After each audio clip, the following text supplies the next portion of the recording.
Hello, welcome to Truckmaster CDL School in United States Trucking. Today's topic is going to be on safe operating procedures. Safe operating procedures consist of several factors. Speed management, which means knowing your stopping distance, curves, weather, and ultimately your main speed. Always travel at the posted speed limit or whatever the roadways conditions are prevalent. Even if the speed limit is 55 miles an hour, in certain weather conditions, you're not going to want to be doing 55 miles an hour. Stopping distance. Need to know your stopping distance. You cannot stop these trucks on a dime. Give yourself plenty of distance to the vehicle in front of you, which allows you proper stopping distance or an avenue of escape. Curves. Always handle curves with care. Curves can flip you over, and that is what we are trying to prevent. We want to get on and get finished with our day safely. Any kind of incident as a result of not paying attention to your speed management results in loss of time, manpower, injury, and worst case scenarios, death. Space management goes hand in hand, such as your following distance, your side and rear space, and preventing yourself from tailgating. Space management is a very critical role of the professional driver. Situational awareness again. This is a term that will be used very much in this profession. You need to know what's around you, what's coming up behind you, what's in front of you. This way it allows you to plan according for worst case scenarios. And that is ultimately what we need to do to be safe drivers and to continue to drive another day. Night driving.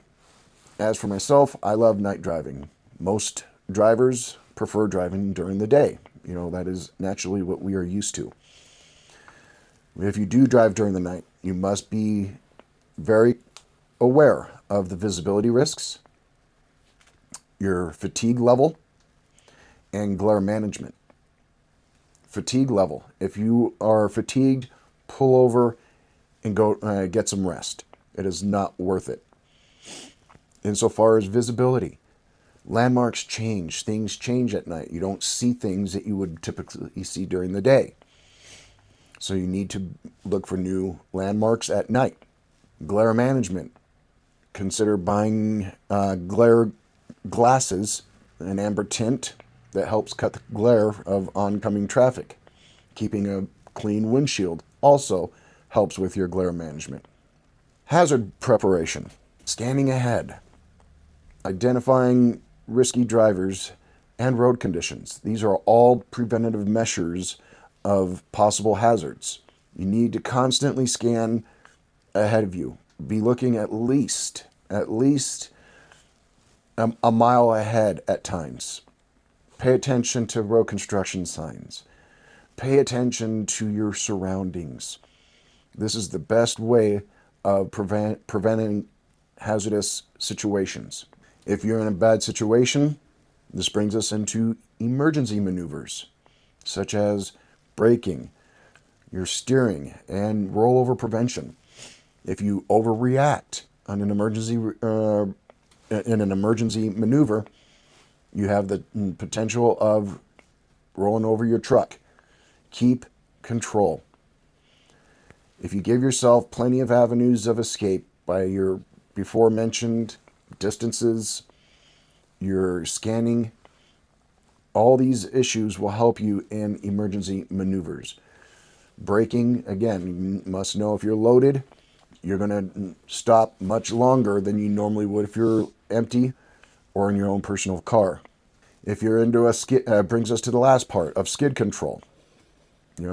Knowing your drive wheels, your trailer skidding out from behind you, and your use of the ABS, again, anti-lock braking system in tractor and trailer. We know that if you get an ABS light on either or your trailer or your tractor, that should be an immediate shutdown until it is resolved.